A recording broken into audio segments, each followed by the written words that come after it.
तू घरातील या 5 वस्तू इतरांना दिल्यामुळे मी तुझ घर कायमचं सोडून जाते. माता लक्ष्मी म्हणते, घरातील या 5 गोष्टी कधीही इतरांना देऊ नयेत. आज मी तुम्हाला एक अशी प्राचीन कथा सांगणार आहे ज्यामुळे तुम्हाला कळेल की एका स्त्रीने घरातील कोणत्या 5 वस्तू इतरांना देऊ नयेत, आणि जी स्त्री या 5 चुका करते माता लक्ष्मी तिचं घर कायमचे सोडून जाते. चला तर मग कथेला सुरुवात करूया. सुकन्या नावाची एक स्त्री आपल्या पती, सासू आणि सासऱ्यांसोबत मोठ्या आनंदाने आणि समाधानाने निवास करत होती. सुकन्या हे तिच्या नावाला साजेसे असेच तिचे व्यक्तिमत्व होते. ती एक पतिव्रता नारी होती, जी सत्य आणि धर्माच्या मार्गावरून चालण्यात सदैव तत्पर असे. आपल्या पतीलाच ती परमेश्वर मानत असे आणि सासू सासऱ्यांची सेवा ती आपले आई वडील समजून करत असे. सुकन्या केवळ नावाचीच सुकन्या नव्हती, तर ती खऱ्या अर्थाने गृहकार्यात अत्यंत दक्ष होती. तिच्या घरातील प्रत्येक कोपरा स्वच्छतेने जणू काही बोलत असे. पण तिचा सर्वात मोठा गुण म्हणजे तिचा दयाळू स्वभाव. सुकन्या इतकी कनवाळू होती की दुसऱ्याचे दुःख पाहून तिचे हृदय द्रवत असे. ती सदैव इतरांची मदत करण्यास पुढे असे. सुकन्याचा नित्यक्रम ठरलेला होता. ती दररोज ब्राह्ममुहूर्तावर आपल्या पतीच्याही आधी जागी होत असे. उठल्याबरोबर ती प्रथम घराचे अंगण झाडून स्वच्छ करत असे. त्यावर सडा संमार्जन करून मनमोहक रांगोळीने ते अंगण सजवत असे. त्यानंतर ती संपूर्ण घराची स्वच्छता करत असे. घरातील एकही वस्तू जागेवरून हललेली किंवा अस्वच्छ तिला खपत नसे. हे सर्व झाल्यावर ती स्नान आदी कार्य संपन्न करून पवित्र तुळशीला जल अर्पण करत असे आणि त्यानंतर आपल्या घरातील देवघरात बसून देवी देवतांच्या पूजनात मग्न होत असे. तिचा पती संजय हा एक वैश्य होता. बाजारात त्याची धान्याची एक मोठी दुकान होती. तो लोकांच्या गरजेच्या वस्तू विकून आपला आणि आपल्या कुटुंबाचा चरितार्थ चालवत असे. सुकन्या आपल्या पतीवर अतोनात प्रेम करत असे. तो कामावरून घरी परतला की ती त्याची अगदी मनोभावे सेवा करत असे. सुकन्याने आपल्या आयुष्यात कधीही कुणाचा अनादर केला नाही. ती सर्वांची इतक्या मधुर आणि नम्रवाणीत बोलत असे की गावातील लोक तिला साक्षात लक्ष्मीचाच अवतार मानत असत. लोक आपापसात बोलताना म्हणत, अहो, ही सुकन्या म्हणजे साक्षात लक्ष्मीच आहे. हिच्यामुळेच तर संजयच्या कुटुंबाला एवढी सुख समृद्धी लाभली आहे. आणि लोकांचे म्हणणे खरेच होते. सुकन्याचा दानशूरपणा तर अवर्णनीय होता. तिच्या दारावर जो कोणी याचक, साधू किंवा गरजू व्यक्ती येत असे तो कधीही रिकाम्या हाताने परत जात नसे. जो कोणी भुकेलेला तिच्या दारात येई ती त्याला भरपेट भोजन दिल्याशिवाय पाठवत नसे. तिच्या दारावरून कोणीही निराश होऊन परतल्याचे कधी घडलेच नाही. तिची ही मदत फक्त याचकांपुरती मर्यादित नव्हती. ती आपल्या शेजाऱ्या पाजाऱ्यांचीही तितकेच काळजी घेत असे. शेजारी राहणाऱ्या गरीब आणि दुःखी लोकांना ती नित्य नेमाने अन्नधन्य देत असे. शेजाऱ्यांना जी कोणती वस्तू लागेल सुकन्या कधीही कसलाही विचार न करता ती वस्तू त्यांना तात्काळ देत असे. याच कारणामुळे सर्व शेजारी तिचा खूप आदर करत असत. ते म्हणत, अहो, ही सुकन्या तर साक्षात देवी आहे. जणू काही माता अन्नपूर्णानेच हिच्या रूपाने जन्म घेतला आहे. लोक जेव्हा तिची अशी प्रशंसा करत तेव्हा सुकन्याने कधीही घमंड केला नाही. ती तितक्याच नम्रतेने आणि आदराने सर्वांशी बोलत असे. असेच काही दिवस आनंदात निघून गेले. एके दिवशी दुपारची वेळ होती. सुकन्या आपली घरातील कामे आटपत बसली होती. इतक्यात तिची एक शेजारीण तिच्या दारावर आली. सुकन्याने तिला घरात बोलवले, बसायला आसन दिले आणि अत्यंत प्रेमाने तिचे स्वागत केले. या ताई, बसा. आज अचानक कस काय येणं केलं? सर्व काही कुशल मंगल आहे ना? तुम्हाला काही हवं होतं का? काहीही संकोच नका करू, मला सांगा, सुकन्या म्हणाली. ती शेजारीण जरा संकोचत म्हणाली, अगं सुकन्या बहीण, काय सांगू तुला, आज माझ्या घरी बरेच पाहुणे आले आहेत. त्यांच्यासाठी मी भोजन बनवत आहे. पण पण काय ताई, तुम्ही एवढ्या काळजीत का दिसत आहात? सांगा ना, सुकन्याने विचारले. अगं, पाहुण्यांसाठी पोळ्या करायच्या आहेत, पण माझ्याकडे पोळ्या करण्यासाठी चकला आणि लाटणं नाहीये, आणि माझा तवा सुद्धा खूप जुना झाला आहे.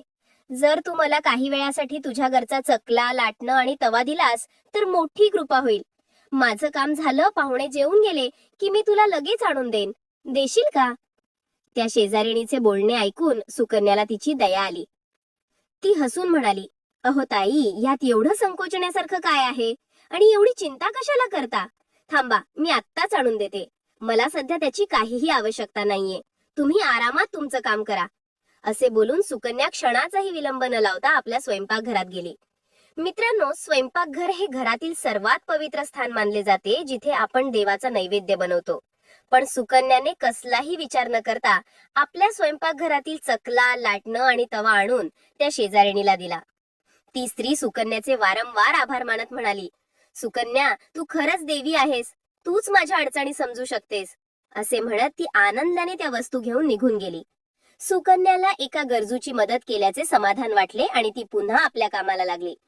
ती शेजारीन जाऊन जेमतेम काही तास उलटले असतील, तोच दुसरी एक स्त्री सुकन्याच्या दारात येऊन उभी राहिली. सुकन्या तिला ओळखत होती.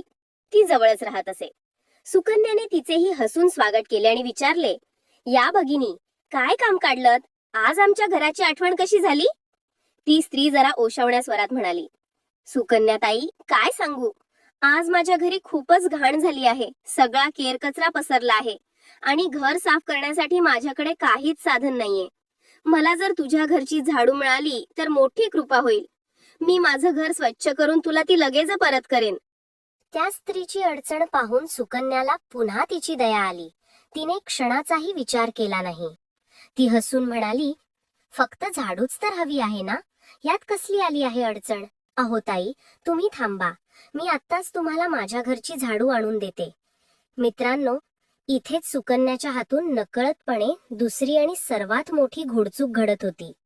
ज्या झाडूला साक्षात माता लक्ष्मीचे प्रतीक मानले जाते, जिच्यामुळे घरातील अलक्ष्मी, दारिद्र्य बाहेर काढले जाते आणि ज्या स्वच्छतेच्या रूपाने लक्ष्मीचा वास घरात कायम राहतो, त्याच झाडूला सुकन्या आज दुसऱ्याच्या हाती देणार होती.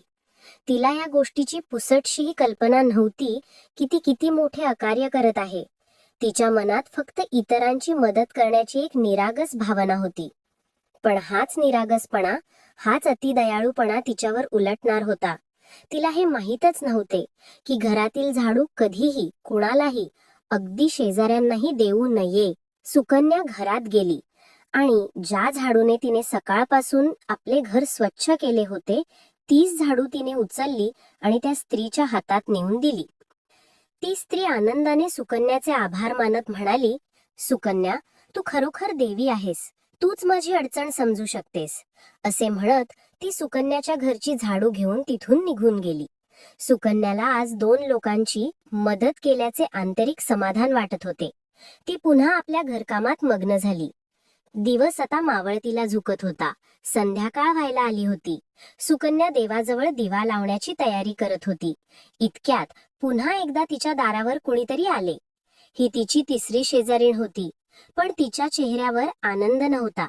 ती अत्यंत चिंतेत आणि घाबरलेली दिसत होती. तिला असे घाबरलेले पाहून सुकन्याने विचारले, काय झाले ताई? सर्व काही ठीक आहे ना? तुम्ही इतक्या काळजीत का दिसत आहात? त्या स्त्रीच्या डोळ्यात पाणी आले. ती रडवेल्या स्वरात म्हणाली, सुकन्या बहीण, आज माझ्या मुलीला बघायला येणार आहेत आणि माझ्याकडे तिला घालण्यासाठी साधे चांगले वस्त्र नाहीत, ना तिच्या अंगावर टाकण्यासाठी एकही दागिना नाहीये. बहीण, मला काहीच सुचत नाहीये. पाहुणे येतील आणि माझी मुलगी अशीच त्यांच्या समोर उभी राहिली तर लोक काय म्हणतील? माझ्या गरिबीची थट्टा उडवतील. सुकन्या, तूच मला या संकटातून वाचवू शकतेस. आज तूच माझ्या मुलीची आई हो. एका आईची ही आर्त हाक ऐकून सुकन्याचे हृदय पिळवटून निघाले. तिच्या डोळ्यात पाणी आले. ती म्हणाली, ताई, तुम्ही अजिबात रडू नका, शांत व्हा. तुमची मुलगी ती माझी लहान बहीणच आहे. तिची अशी मान खाली गेलेली मी पाहू शकणार नाही. तुम्ही थांबा, मी आत्ताच काहीतरी व्यवस्था करते. सुकन्या लगबगीने आपल्या खोलीत गेली. तिने आपली पेटी उघडली. क्षणभर तिने विचार केला, पण त्या स्त्रीचे रडवेवे शब्द तिच्या कानात घुमत होते. सुकन्याने आपल्या पेटीतील स्वतःची एक सुंदर रेशमी साडी बाहेर काढली आणि मग तिने तो डबा उघडला, ज्यात तिने आपले स्वतःचे दागिने, तिचे सौभाग्याचे लेणे जपून ठेवले होते. तिला एक क्षणही विचार सुचला नाही की विवाहित स्त्रीने आपले दागिने, आपले सौभाग्य लेणे असे कुणालाही देऊ नयेत. तिने त्या डब्यातील काही महत्वाचे दागिने उचलले आणि ती साडी व दागिने घेऊन बाहेर आली. तिने त्या वस्तू त्या स्त्रीच्या हातात ठेवल्या आणि म्हणाली, ताई, हे घ्या. हे दागिने आणि साडी तुमच्या मुलीला घालायला द्या. ती हे परिधान करेल तेव्हा ती एखाद्या राजकुमारीसारखीच दिसेल. त्या स्त्रीचा स्वतःच्या डोळ्यांवर विश्वास बसत नव्हता. तिने सुकन्याचे हात धरले आणि म्हणाली, सुकन्या, तू खरोखर देवी आहेस. तुझे हे उपकार मी कधीही विसरणार नाही. ती इतकी आनंदी झाली की ती वारंवार सुकन्याला धन्यवाद देत ते दागिने आणि साडी घेऊन आपल्या घराकडे निघून गेली. सुकन्याला आज तिसऱ्या व्यक्तीची मदत केल्याचा खूप आनंद झाला होता. आता दिवस मावळतीला आला होता. सूर्य अस्ताला जात होता. संध्याकाळची गोधुळी वेळ झाली होती. सुकन्याने तुळशीजवळ आणि देवघरात दिवा लावला. घरातील वातावरण पवित्र आणि मंगलमय झाले होते. ती रात्रीच्या स्वयंपाकाची तयारी करत होती. इतक्यात पुन्हा एकदा तिच्या दारावर कुणीतरी आले. ही तिची चौथी शेजारीण होती. तिच्या चेहऱ्यावर काळजी दिसत होती. या ताई, सुकन्या म्हणाली.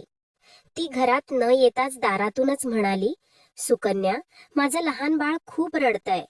तो भुकेला आहे आणि आज घरात दुधाचा एक थेंबही नाहीये. तुझ्याकडे जर थोडंसं दूध असेल तर देशील का? बाळाची भूक मी पाहू शकत नाही. एका भुकेल्या बाळाचा प्रश्न ऐकून सुकन्याचे काळीज पुन्हा एकदा द्रवलं. अरे रे ताई, यात एवढा विचारण्यासारखं काय आहे? बाळ उपाशी कसं राहील? थांबा, मी आत्ताच आणते. मित्रांनो, सुकन्याला हे माहीतच नव्हतं की सूर्यास्ताच्या वेळी जेव्हा लक्ष्मी घरात प्रवेश करते तेव्हा घरातील दूध, दही, मीठ किंवा इतर कोणत्याही सफेद वस्तू कधीही इतरांना दान करू नयेत.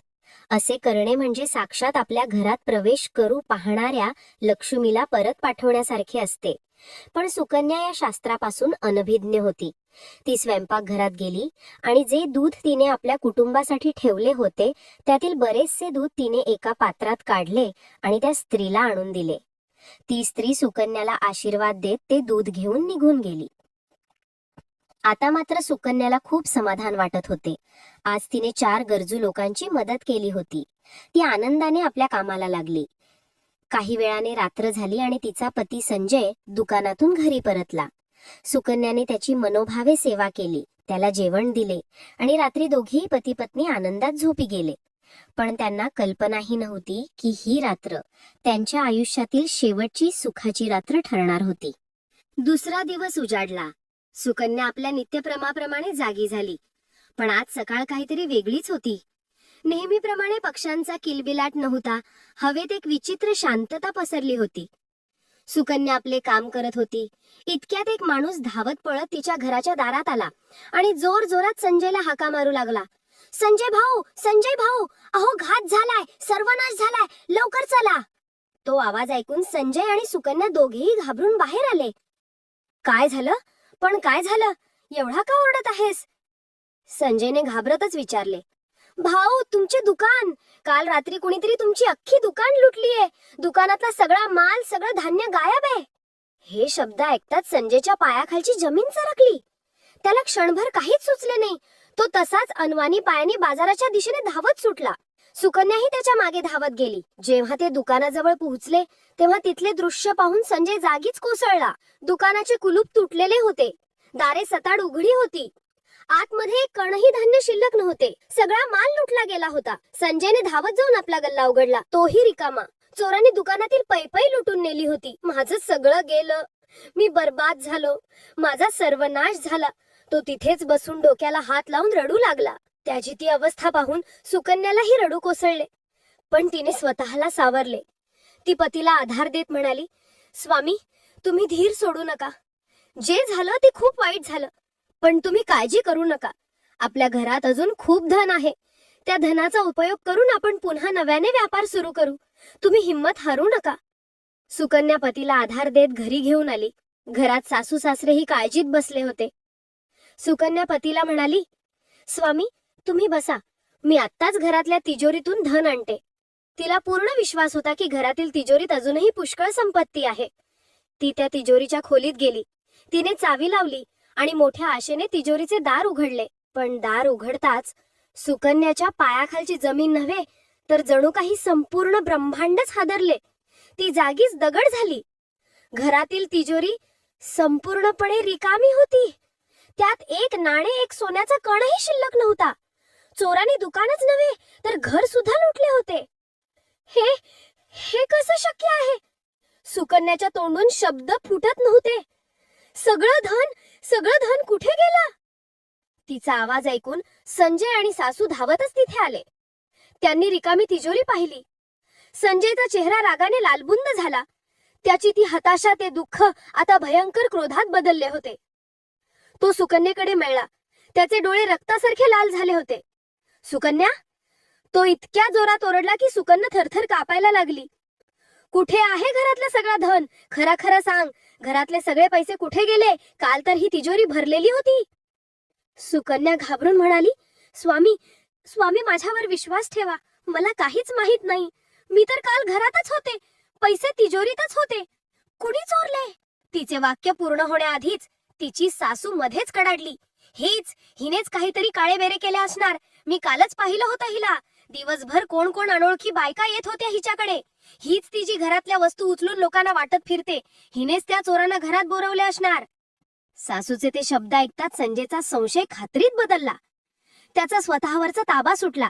तो सुकन्येच्या अंगावर धावून गेला आणि त्याने तिचा हात घट्ट पकडला. तूच त्या अनोळखी लोकांना घरात बोलवतेस आणि हा त्याचाच परिणाम आहे.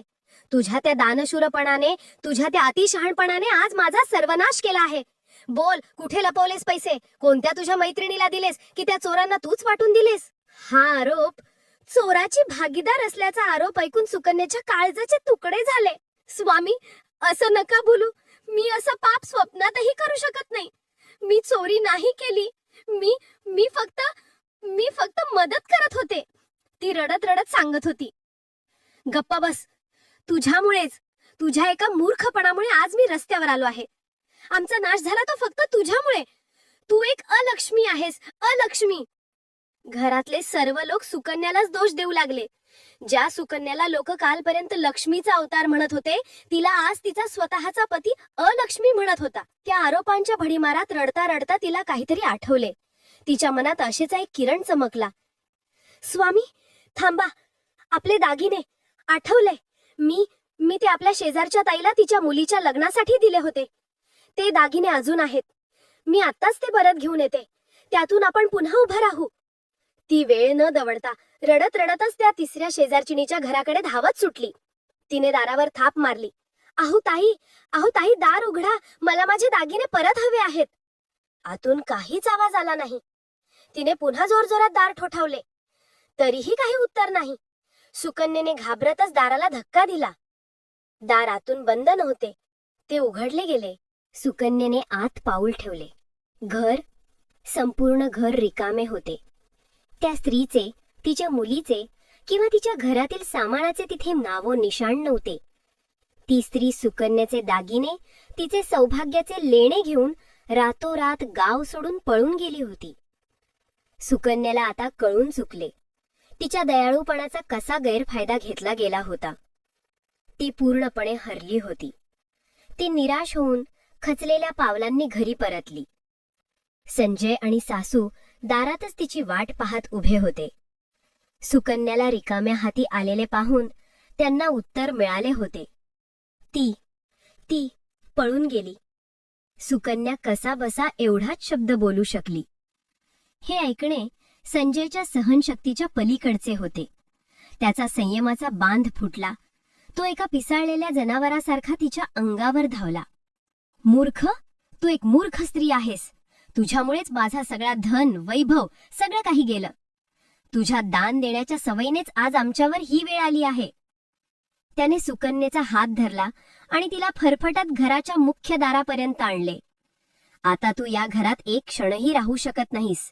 तुझ्यासारखी अलक्ष्मी बाई, जिच्यामुळे माझ्या कुळाचा नाश झाला, ती मला या घरात नको. चलती हो इथून.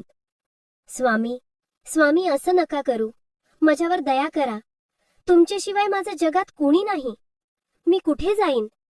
सुकन्या त्याच्या पाया पडून विनवणी करत होती. पण संजयच्या डोळ्यांवर क्रोधाची पट्टी बांधली होती. तो म्हणाला, कुठेही जा, मर, एखाद्या नदीत उडी मारून तुझा जीव दे, पण या घरात परत पाऊल ठेवू नकोस. तुझ्याचमुळे माझा सर्वनाश झाला आहे. आणि ते शेवटचे क्रूर शब्द बोलून संजयने आपल्या पत्नीला, सुकन्याला घराबाहेर ढकलून दिले आणि तिच्या तोंडावर घराचे दार जोरात बंद करून घेतले. दाराचा तो जोरात बंद झाल्याचा आवाज जणू काही सुकन्याच्या काळजावरच आदळला होता. ती तिथेच त्या बंद दारासमोर रस्त्याच्या धुळीत कोसळली. स्वामी स्वामी तिने एक अखेरचा हताश टाहू फोडला, पण आतून काहीही उत्तर आले नाही. ज्या घराला तिने रक्ताचे पाणी करून सजवले होते, ज्या घरातील प्रत्येक कोपऱ्यावर तिने मायेची फुंकर घातली होती, त्याच घराचे दरवाजे आज तिच्यासाठी कायमचे बंद झाले होते. तिचा पती, तिचा परमेश्वर, त्यानेच तिला अलक्ष्मी म्हणून घराबाहेर काढले होते. मी कुठे जाऊ? तिने स्वतःलाच विचारले. या जगात माझा आहे तरी कोण? तिचे डोळे आसवांनी भरले होते, पण आता रडूनही काही उपयोग नव्हता. ती उभी राहिली. तिचे पाय तिला कुठे नेत होते तिचे तिलाच कळत नव्हते. ती एका निष्प्राण देहासारखी नगरीच्या अंधाऱ्या रस्त्यावर चालत राहिली. लोक तिच्याकडे पाहत होते. काही जण कुजबुजत होते, पण कुणीही मदतीला पुढे आले नाही. चालता चालता तिचे पाय आपोआपच थांबले. ती नगरीच्या वेशीबाहेर असलेल्या माता लक्ष्मीच्या मंदिरासमोर उभी होती. रात्रीची वेळ असल्यामुळे मंदिराचे दरवाजे बंद झाले होते, पण सुकन्या त्या मंदिराच्या पायऱ्यांवरच कोसळली. तिने आपले कपाळ त्या थंडगार दगडावर टेकवले आणि तिच्या भावनांचा बांध फुटला. हे माते, हे जगदंबे, हे लक्ष्मी, माझा असा कोणता अपराध झाला ज्याची तू मला इतकी मोठी शिक्षा दिलीस? मी तर नित्य तुझी पूजा करत होते. मी धर्माने वागले, पतीची सेवा केली, गरजूला मदत केली. हेच माझे चुकले का? दया करणे हा जर गुन्हा असेल तर मग या जगात धर्म तरी काय आहे? तू माझ्याच घरातून का निघून गेलीस? आई, मला सांग, मी असे काय पाप केले? ती बराच वेळ तिथे बसून रडत होती, पण बंद दाराच्या आतून तिला कोणतेही उत्तर मिळाले नाही. सर्वत्र फक्त भयानक शांतता पसरली होती. आणि त्या शांततेत सुकन्येच्या मनात एक भयंकर विचार आला. तिचे अश्रू सुकले, तिचा चेहरा कठोर झाला. ती स्वतःशीच म्हणाली, जर माझ्यामुळेच माझ्या पतीचा सर्वनाश झाला असेल, जर मी खरोखर अलक्ष्मी असेन, जर माझ्या अस्तित्वामुळेच माझ्या कुटुंबावर हे संकट आले असेल, तर मला जगण्याचा कोणताही अधिकार नाही. माझ्या पतीनेच मला सांगितले आहे, नदीत उडी मारून जीव दे. हो, हाच एक मार्ग उरला आहे. माझ्या मृत्यूने जर माझ्या पतीला या संकटातून मुक्ती मिळत असेल, तर मी तेही करण्यास तयार आहे. हा निश्चय करून सुकन्या उभी राहिली. आता तिच्या मनात कोणतीही भीती, कोणतीही शंका उरली नव्हती. ती मंदिराच्या बाजूने जाणाऱ्या वाटेने नदीच्या दिशेने चालू लागली. नगरीच्या बाहेर ती विशाल नदी अंधारातही वेगाने वाहत होती. तिचा खळाळणारा आवाज तिच्या मनातील वादळाला आणखी तीव्र करत होता. ती नदीच्या काठावर एका उंच कड्यावर येऊन उभी राहिली. खाली पाहिले तर मृत्यू तिला बोलावत आहे असेच तिला वाटत होते. तिने दोन्ही हात जोडले. डोळी मिटून तिने माता लक्ष्मीचे अखेरचे स्मरण केले. हे माते, मी तुझ्या चरणी येत आहे. माझ्याकडून कळत न कळत तुझ्या पूजेत काही उणी राहिली असेल तर मला क्षमा कर. मी माझ्या पतीशिवाय जगू शकत नाही. मी माझ्या पतीच्याच आज्ञेचे पालन करत आहे. मला तुझ्या चरणी स्थान दे. एवढे बोलून तिने स्वतःला त्या नदीच्या प्रवाहात झोकून देण्यासाठी कड्यावरून उडी मारणार इतक्यात एक तेजस्वी प्रकाश त्या संपूर्ण नदी किनाऱ्यावर पसरला. तो प्रकाश इतका प्रखर होता की पौर्णिमेचा चंद्रही त्यापुढे फिका पडावा. थांब सुकन्ये, थांब पुत्री, हे तू काय करत आहेस? एका मधुर पण तितक्याच अधिकारवाणीने तिला हाक ऐकू आली. सुकन्येने घाबरून डोळे उघडले. तिने पाहिले तर तिच्यासमोर साक्षात माता लक्ष्मी उभी होती. कमळावर विराजमान चतुर्भुज रूप, तेजस्वी मुकुट आणि चेहऱ्यावर एक दिव्य स्मित. सुकन्याला क्षणभर आपल्या डोळ्यांवर विश्वासच बसला नाही. ती वेड्यासारखी धावत सुटली आणि तिने देवीच्या चरणांना घट्ट मिठी मारली. माते, माते, तू आलीस, तू खरोखर आलीस. ती लहान मुलासारखी रडू लागली. देवी लक्ष्मीने तिला प्रेमाने उठवले आणि तिचे अश्रू पुसले. सुकन्या, हे तू काय करत होतीस? मनुष्य देह हा ईश्वराने दिलेली अमूल्य देणगी आहे. आत्महत्या करणे हे महापाप आहे. तुला हे शरीर असे नष्ट करण्याचा कोणताही अधिकार नाही. सुकन्या हात जोडून म्हणाली, पण मग मी काय करू आई? मी विवश आहे. माझ्या पतीने माझा त्याग केला आहे. आणि एका स्त्रीसाठी तिचा पतीच सर्वस्व असतो. मी त्यांना सोडून जिवंत राहू शकत नाही. याचमुळे मी माझे प्राण द्यायला निघाले होते. देवी लक्ष्मीच्या चेहऱ्यावरचे स्मित आता थोडे गंभीर झाले. हे सुकन्या, मी सर्व काही जाणते, देवी म्हणाली. तुझ्या पतीने तुझा त्याग का केला हेही मी जाणते. पण या सगळ्याच्या मुळाशी तो नाही, तर तू स्वतः आहेस. मी? सुकन्याला धक्काच बसला.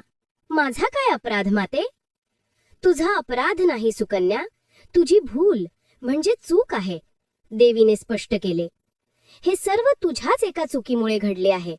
तू अज्ञानामुळे, तुझ्या दयाळू स्वभावापायी तुझ्या घरातील अशा काही वस्तूंचे दान केलेस ज्या वस्तू कधीही घराबाहेर देऊ नयेत.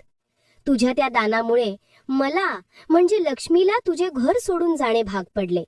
सुकन्या, जेव्हा कोणतीही स्त्री या वस्तू इतरांना देते तेव्हा मी त्या वस्तूंसोबतच त्या घरातून निघून जाते. सुकन्या थरथर कापत होती. हे माते, अशा कोणत्या वस्तू आहेत त्या? कृपा करून मला सांगा. माझ्या हातून असे कोणते अज्ञान घडले? देवी लक्ष्मी म्हणाली, आता तू लक्ष देऊन ऐक पुत्री. मी तुला त्या वस्तूंबद्दल सांगते ज्या एका स्त्रीने कधीही कुणालाही देऊ नयेत. सुकन्या, सर्वात पहिली वस्तू आहे चकला, लाटणं आणि तवा. स्वयंपाकघर हे घरातील सर्वात पवित्र स्थान असते. याच वस्तूंवर देवाचा प्रसाद नैवेद्य बनवला जातो. तव्यावर बनलेली पहिली पोळी आपण गाईला देतो. या वस्तूंची पवित्रता कायम राहिली पाहिजे. जेव्हा तू या वस्तू दुसऱ्यांना देतेस तेव्हा त्या अपवित्र होऊ शकतात आणि अशा अपवित्र वस्तूंचा उपयोग करणे हे अशुभ फळ देणारे ठरते. तू तुझ्या स्वयंपाकघरातील या पवित्र वस्तू शेजारणीला देऊन पहिली मोठी भूल केलीस. दुसरी वस्तू देवी पुढे म्हणाली, ती म्हणजे तुझ्या घरातील झाडू म्हणजे केरसुणी. सुकन्या, तुला माहित आहे, झाडूमध्ये माझा अर्थात लक्ष्मीचा सदैव वास असतो. झाडूच घरातील अलक्ष्मी, दारिद्र्य आणि घाण बाहेर काढते आणि जिथे स्वच्छता असते त्याच स्थानी माझा वास असतो. तू तर साक्षात मलाच त्या झाडूच्या रूपाने दुसऱ्याच्या हाती देऊन टाकलेस. मग मी तुझ्या घरात कशी थांबणार? लक्षात ठेव सुकन्या, घरातील झाडू नेहमी अशा ठिकाणी लपवून ठेवावी की त्यावर बाहेरील व्यक्तीची दृष्टी पडणार नाही. तिला कधीही पाय लावू नये. सुकन्याला आता आपल्या चुकांची जाणीव होत होती. तिसरी वस्तू ऐक, माता लक्ष्मी म्हणाली, ती आहे आभूषण म्हणजे दागिने. मी सदैव सोन्या चांदीच्या दागिन्यांमध्ये वास करते. एका विवाहित सौभाग्यवती स्त्रीचे दागिने हे तिचे सौभाग्य लेणे असतात. त्यात तिच्या पतीचे भाग्य सामावलेले असते. एका स्त्रीने आपले सौभाग्याचे दागिने कधीही दुसऱ्या स्त्रीला परिधान करण्यासाठी देऊ नयेत. जी स्त्री असे करते तिच्या स्वतःच्या सौभाग्याला आणि पतीच्या आयुष्यात दुर्भाग्य येते. तू तुझे दागिने देऊन तिसरी चूक केलीस. आणि चौथी भूल, देवी म्हणाली, तू संध्याकाळी सफेद रंगाच्या वस्तूंचे दान केलेस. सुकन्या, सूर्यास्ताची वेळ अर्थात गोधुली वेळा ही माझ्या घरात प्रवेश करण्याची वेळ असते. अशा वेळी दूध, दही, मीठ, तांदूळ अशा कोणत्याही सफेद वस्तूंचे दान करू नये. तू नेमकं त्याच वेळी संध्याकाळी तुझ्या घरातून दूध दान केलेस. असे करणे म्हणजे साक्षात घरात येणाऱ्या लक्ष्मीलाच घराबाहेरचा रस्ता दाखवण्यासारखे आहे. माता लक्ष्मीचे ते शब्द ऐकून सुकन्याला आपल्या सर्व चुकांचा उलगडा झाला. ती ढवसाढवसा रडू लागली आणि देवीच्या चरणांवर कोसळली. हे माते, मला क्षमा कर. माझ्याकडून अज्ञानापायी खूप मोठा अपराध घडला आहे. मला या शास्त्रांची माहितीच नव्हती. माझा हेतू फक्त इतरांची मदत करणे हाच होता. कृपा कर आई, मला क्षमा कर. मला यातून बाहेर पडण्याचा मार्ग दाखव. सुकन्याचा तो खरा पश्चाताप पाहून देवीला तिची दया आली. देवीने तिला उठवले. उठ पुत्री. देवीच्या चेहऱ्यावर पुन्हा स्मित आले. तू तुझा प्रायश्चित्त आधीच केले आहेस. तुझी ही दुर्दशा, हा अपमान हाच तुझा प्रायश्चित्त आहे. तू मनाने शुद्ध आहेस म्हणूनच मी तुला दर्शन दिले. आता तू चिंता करू नकोस. तू तुझ्या घरी परत जा. मी तुला तुझे संपूर्ण वैभव, तुझी धनसंपत्ती सर्व काही परत देत आहे. हे माते. सुकन्या काही बोलणार तोच माता लक्ष्मीने तिला आशीर्वाद दिला आणि त्याच क्षणी ती दिव्य प्रकाशात अंतर्धान पावली. सुकन्या काही क्षण तिथेच उभी राहिली. जणू काही ती स्वप्नातून जागी झाली होती. तिच्या मनात आता एक नवी आशा निर्माण झाली होती. तिने माता लक्ष्मीला मनोमन वंदन केले आणि ती आपल्या घराच्या दिशेने परत फिरली. ती घराच्या जवळच्या रस्त्यावर पोहोचली. ती चालत होती. इतक्यात तिला कोणीतरी हाक मारल्याचा आवाज आला. सुकन्या, सुकन्या, थांब, कुठे आहेस तू? सुकन्याने वळून पाहिले. तिचा पती संजय. तो वेड्यासारखा सैरावैरा धावत तिलाच शोधत येत होता. त्याचे केस विस्कटलेले होते. चेहऱ्यावर भीती आणि पश्चाताप स्पष्ट दिसत होता. तो धावतच सुकन्याजवळ आला, पण तो थांबला नाही. तो धावत आला आणि थेट सुकन्याच्या पायांवर कोसळला. त्याने तिचे पाय घट्ट धरले आणि तो एखादा लहान मुलासारखा रडू लागला. सुकन्या, मला माफ कर, मला माफ कर. मी महापाप केलंय. मी माझ्या साक्षात देवीला, माझ्या लक्ष्मीला अलक्ष्मी म्हणालो. मी तुला घराबाहेर काढले. माझ्यासारखा नराधम दुसरा कुणी नाही. सुकन्या, मला माफ कर. सुकन्याला तर काय होते आहे हेच कळेना. तिने पतीला उठवण्याचा प्रयत्न केला. स्वामी, हे काय करताय? उठा, तुम्ही माझ्या पाया पडू नका. काय झालं? तुम्ही असे का बोलत आहात? संजयने रडत रडतच तिच्याकडे पाहिले. त्याचे डोळे पश्चात्तापाने भरले होते. चमत्कार सुकन्या, चमत्कार झाला. मी तुला घराबाहेर काढले आणि दार लावून आत गेलो. आणि काही क्षणातच ज्या चोरांनी माझी दुकान लुटली होती ते सगळे धावत आले. त्यांनी लुटलेला सगळा माल, सगळे पैसे माझ्या दारात आणून टाकले. ते माझ्या पाया पडून क्षमा मागत होते. काय? सुकन्याला आश्चर्य वाटले. होय, आणि ते तुझं नाव घेत होते सुकन्या. ते म्हणत होते की आम्हाला क्षमा करा. आम्हाला माता सुकन्याने स्वप्नात दृष्टांत दिला. तिने सांगितलं की जर हे धन परत केलं नाही तर आमचा संपूर्ण वंश नष्ट होईल.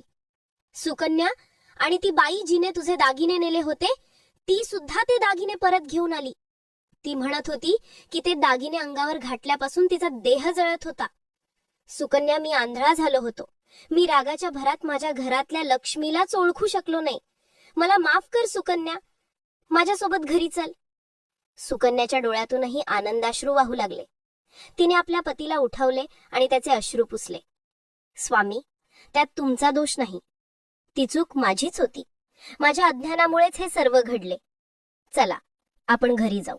संजयने सुकन्याचा हात धरला, पण यावेळी तो हात रागाने नाही तर अत्यंत आदराने धरला होता. तो आपल्या पत्नीला घेऊन घरी परतला. सासू सासऱ्यांनीही तिची क्षमा मागितली. माता लक्ष्मीच्या कृपेने सुकन्याच्या घरात पुन्हा एकदा सुख, शांती आणि समृद्धी परत आली होती.